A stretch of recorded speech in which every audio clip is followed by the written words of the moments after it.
already know. You just don't want to be right. You leave that conversation with this person and something is off.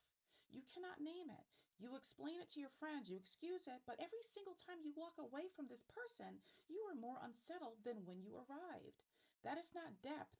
That is not complexity. That is not chemistry. That is a signal. And I need you to sit with that. There is a principle that applies whether or not you are in church on Sunday. God is not the author of confusion.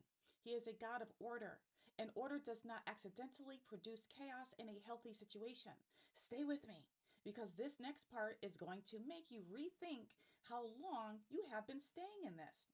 In the Bible, a young shepherd named David stood in front of an entire army and identified his opponent before he ever took a step toward him. He looked at Goliath and made one observation that told him everything. This man has no covenant with the God I serve, no protection, no promise, no backing, and I do.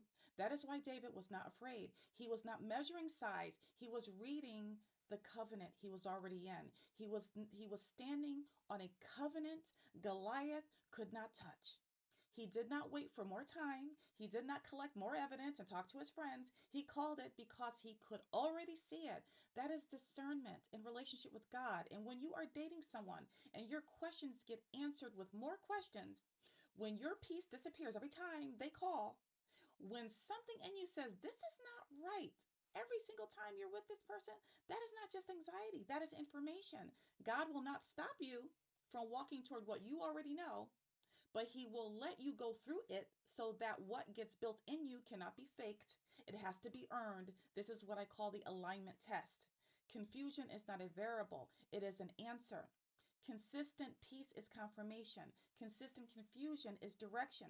David did not need more time. Neither do you. Peace is the proof. Stay where it lives.